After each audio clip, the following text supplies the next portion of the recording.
어쩌다 미국 첫 방송 함께하고 계십니다.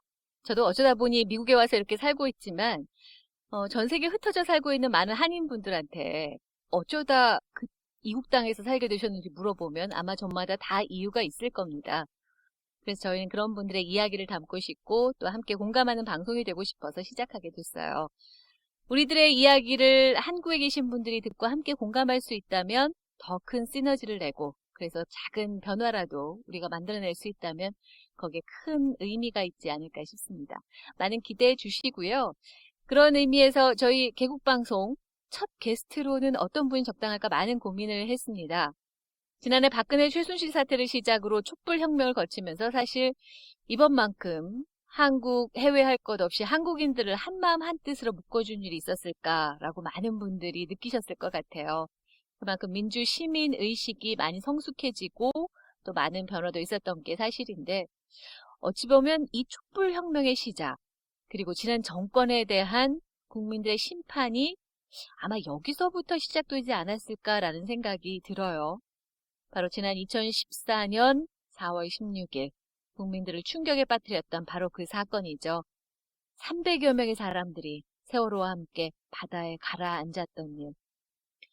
지금도 이 일로 많은 사람들이 고통 속에 눈물 속에 살고 있습니다.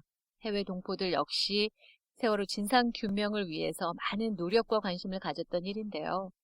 그래서 3년이 지났지만 여전히 풀리지 않는 세월호 진상규명에 대해 어쩌다 미국 첫 방송에서 다루는 게 의미 있겠다라는 결정을 내렸습니다. 세월호 하면 가장 먼저 떠오르는 분이죠.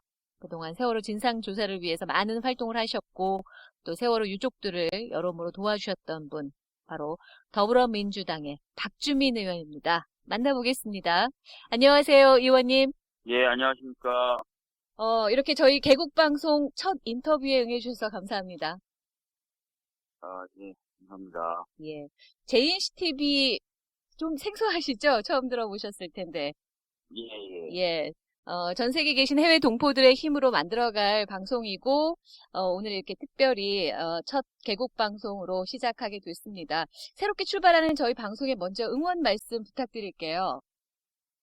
예, 뭐, 해외에 계시지만, 뭐, 우리나라 국민인 건 분명하죠. 너무나 분명하고 당연한 거고, 그런 분들의 목소리를 좀 대변할 수 있는 그런 방송이 되었으면 좋겠습니다.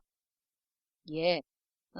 아마 저희 방송이 한국과 또 해외 동포들 간의 원활한 소통의 장이 되지 않을까 이런 기대도 되고 있고요. 앞으로 많은 응원 부탁드리겠습니다.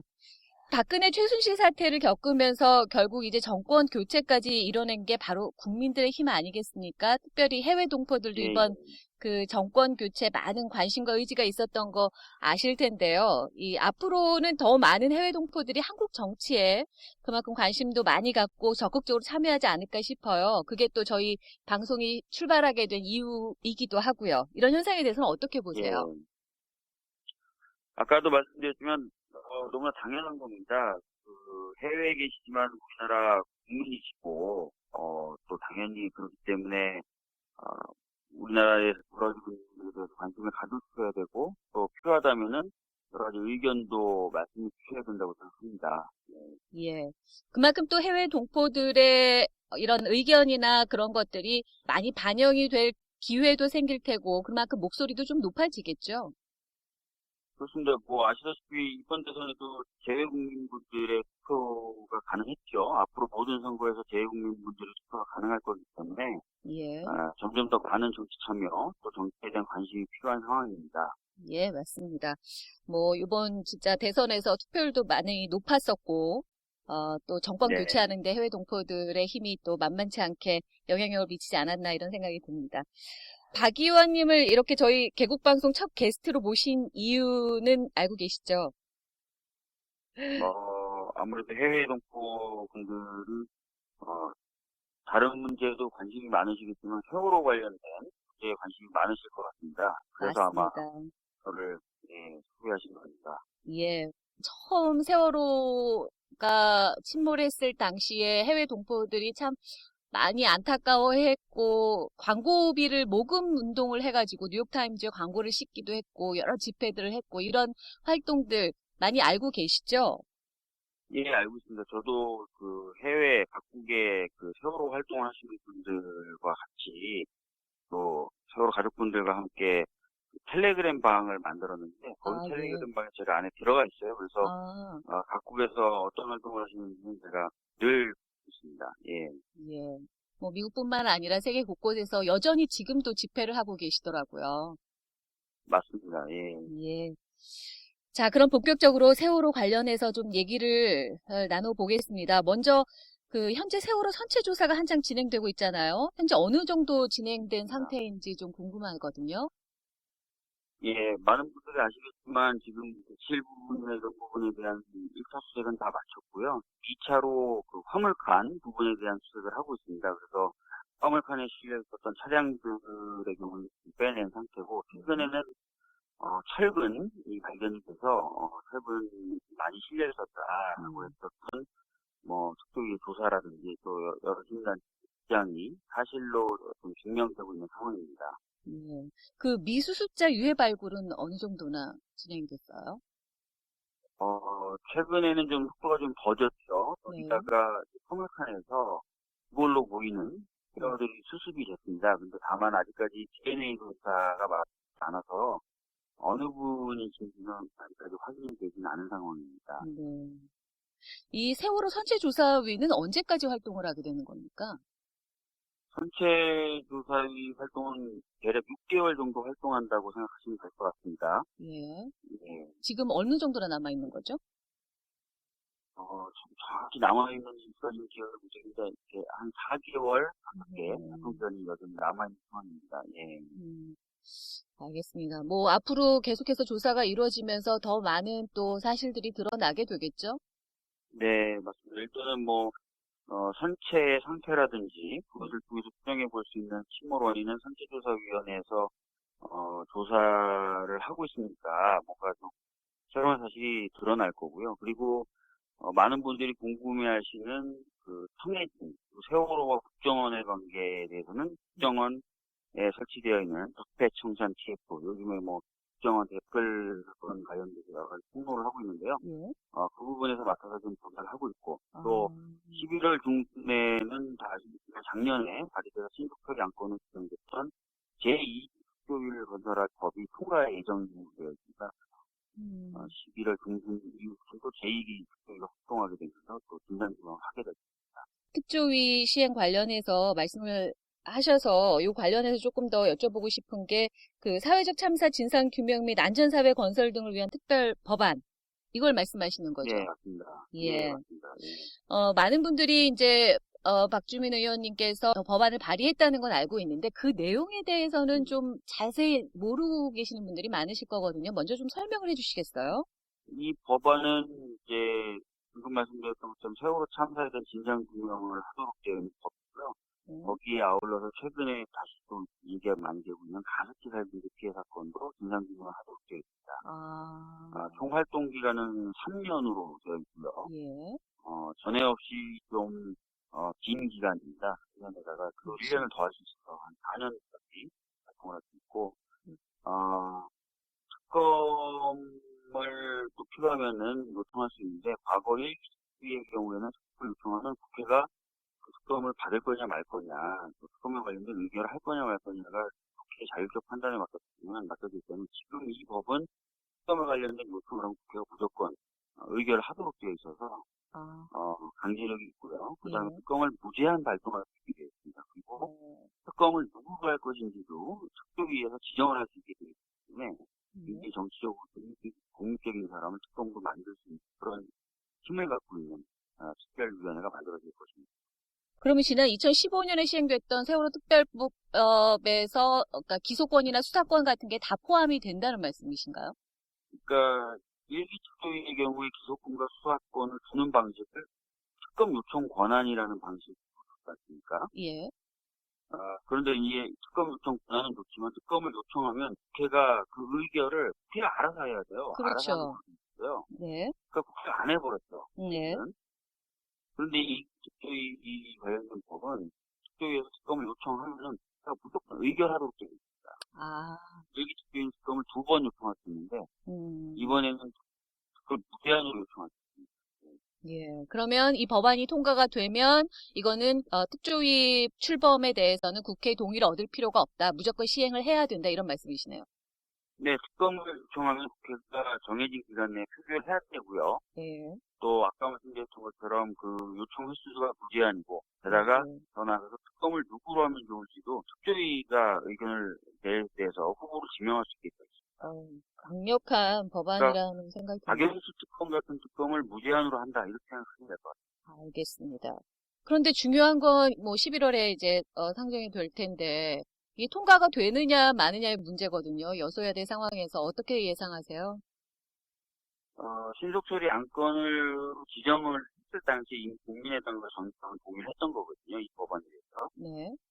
특별한 사정 변화가 현재 없기 때문에 이 법의 통과에 대해서는 뭐 낙관하고 있습니다. 신속처리 안건을 지정하려면은 해당 상임위의 그 60%, 66% 3분의 2가 동의를 해줘야 되는데 예. 그 당시에 이제 좀 어려운 과정을 거쳐서 국민의당, 정의당까지 설득을 해냈습니다. 그래서 이미 이제 그때 동의를 해줬기 때문에 이게 본회의에 올라오면 예전에 동의는 해줘놓고 이번엔 반대한다. 이게 좀 말이 안 되거든요. 통과가 될 것으로 보고 있습니다. 그래도 또 정치권이라는 게 어떨지 몰라서 만약에 반대를 하게 된다면 어떨까요? 그래서 뭐 국민들 앞에서 거짓말을 한 꼴이 되는 건데요. 네. 그렇게 하기는 쉽지 않을 것으로 보여집니다. 알겠습니다. 여기에 대해서 아마 국민들이 계속해서 관심을 갖고 지켜본다면 아마 정치권에서도 그렇게 쉽사리 의원님 말씀하신 것처럼 말을 뒤집지는 못할 것이다. 이런 예상도 되고 있는데요. 근데 한 가지 좀 요즘에 드는 생각은 아마 많은 국민들도 이런 생각을 하지 않을까 싶은데 이게 정권이 바뀌면 세월호 문제는 좀 금방 해결되지 않을까 이런 기대를 사실은 했거든요.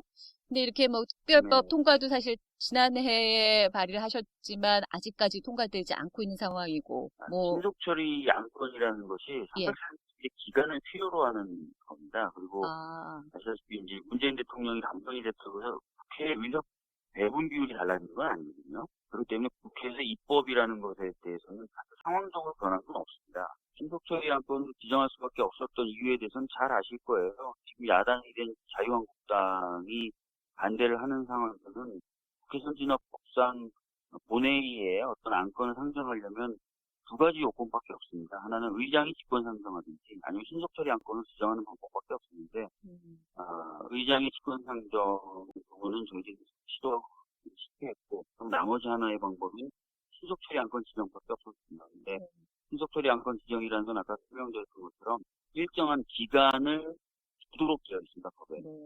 그 기간이 지금 12월 중순에 도래하는 그런 상황이 되는 거죠. 이게 신속 처리 안건 때문에 일정한 기간이 필요했던 만큼 이렇게 시간이 지금 필요했던 거고 이게 너무 더뎌지는 게 아니냐 이런 우려들은 더 이상 하실 필요가 없을 것 같습니다. 특별 법안 11월 중순 통과를 아주 확신하고 계시니까 저희도 좀 마음이 한시름 놓이고요. 뭐 우려를 많이 했었고 이게 너무 더뎌지는 게 아닌가 여러 걱정도 많이 했었는데 의원님 이렇게 직접 말씀 나눠보니까 왠지 정말 될 것만 같습니다. 기대가 많이 되네요. 그러면 문재인 정부 차원에서 뭐 할 수 있는 일들은 없었을까요? 지금 문재인 정부의 경우에는 아시다시피 이제 그 선조위가 활동하는 수도위가 활동하는 것에 충분히 부족하고 있고 예. 아마도 이기 직조위가 쓰는 것을 좀 더 가속화시키기 법 통과는 11월 중순에 되니까 네. 사전에 준비를 철저히 하는 식으로 하게 될 것 같습니다. 알겠습니다. 뭐 저희들이 할 수 있는 일이라면 이제 진상 규명이 되는 날까지 이제 지치지 않고 계속해서 관심을 갖는 일일 것 같은데 그러기 위해서는 세월호 진상 규명을 위해서 필요한 것들도 많이 있겠죠. 예, 뭐 아무래도 아까 말씀하셨던 것처럼 지속적인 관심이 필요한 상황이고요. 네. 그리고 무엇보다도 이제는 진상규명 당연히 더 중요하지만 추모라든지 지역 관련된 이슈들 조금 지금 관심을 가져주셔야 되는 때인 것 같습니다. 예. 박주민 의원님 특별히 이 세월호 특별법 관련해서 많은 활동들 하고 계시는데 지난번 후원금 모금도 아주 반응이 꽤 좋았던 걸로 들었어요. 이런 관심들이 지속적으로 네, 있어야 되지 않을까 싶은데 어떠세요? 그렇겠죠. 뭐 아무래도 많은 국민들께서 정치인을 대하실 때 칭찬, 비판 뭐 이런 것들을 좀 적극적으로 해주신다면은 많은 분들이 좀 더 열심히 할 수 있지 않겠습니까? 네. 그런 차원에서라도 좀 정치에 대한 관심이라든지 의사 표현 같은 경우는 매우 필요하다고 생각합니다. 예. 예, 모두의 바람대로 하루속히 세월호 진상규명이 이루어져서 이 유가족들 한을 좀 꼭 풀어드렸으면 좋겠고요. 또 이 일을 위해서 의원님도 지치지 마시고 끝까지 싸워주시기 바랍니다. 네, 알겠습니다. 예. 그 이번 발의하신 법안안에 그 소방관 관련한 것도 포함이 되죠? 네, 제가 대표 발의하진 않았고요. 예. 공동 발의로 이재정 의원과 같이 발의한 거 중에 소방관의 처우를 개선하는, 특히 이제 국가직으로 전환하는 그런 내용을 담은 법안입니다. 예. 소방관 주까지 전환을 위한 캠페인에도 직접 참여하셨어요. 밀가루를 뒤집어 네. 쓰셨던데 어떻게 참여하게 되셨어요? 아까 말씀드렸던 것처럼 해당 법안을 발의하고 나서 그 법안을 좀 국민들에게 알리고 또 통과시키기 위한 에너지를 얻기 위해서 릴레이로 그렇게 행사를 하기로 했고, 그 행사의 의미는 아시겠지만 그 화염 속에서 연기 마시면서 일하는 소방관 분들의 그 처우, 그리고 어떤 그 힘듦 이런 것들, 그런 것들 좀 이제 경험을 해보려고 연기와 비슷한 그 밀가루 같은 것을 좀 뒤집어 쓰면서 하는 식으로 기획이 됐던 것입니다. 네, 근데 안희정 지사 같은 경우에는 지방자치에 역행한다 이러면서 반대 의견을 내기도 하셨던데 여기에 대해서는 어떻게 생각하세요? 뭐 국가직으로 만드는 것 꼭 정답이냐, 지방직으로 하면서 군대 처우를 개선하고 그다음에 안전을 위한 필수적인 설비라든지 장비를 충분히 갖추게 하면 되는 거 아니냐라고 이야기를 하시는 분들이 있습니다. 네. 그것 또한 또한의 방법이라고 생각을 합니다. 그런데 현재 이제 지방의 재정이 불균형한 상태에서 이제 달성하기가 쉽지 않다 보니까 국가직으로 전환하는 방법을 생각하게 됐죠. 예. 알겠습니다. 끝으로 이 방송을 듣고 계실 해외 동포들께 한 말씀 부탁드릴게요. 예, 많은 분들의 응원 속에 문재인 정부가 출범을 했습니다. 그런 지체, 그 응원, 저버리지 않도록 열심히 하려고 합니다. 그리고 우리 한반도를 둘러싸고 긴장이 좀 고조되고 있는 분들이 있고, 또 생각하시는 것만큼 개혁 과제가 신속하게 달성되지 않은 답답함도 느낄 수 있는데, 그런 어떤 걱정이나 우려, 불안, 답답함 이런 것들을 차츰차츰 해소해 나가는 모습도 보여드리도록 노력하겠습니다. 알겠습니다. 저희들도 멀리서나마 이 일이 해결되는 날까지 응원하면서 끝까지 지켜보겠습니다. 예, 감사합니다. 예, 오늘 말씀 감사합니다. 예. 오늘 JNCTV 개국방송 첫 게스트로 만나봤습니다. 더불어민주당 박주민 의원이었습니다.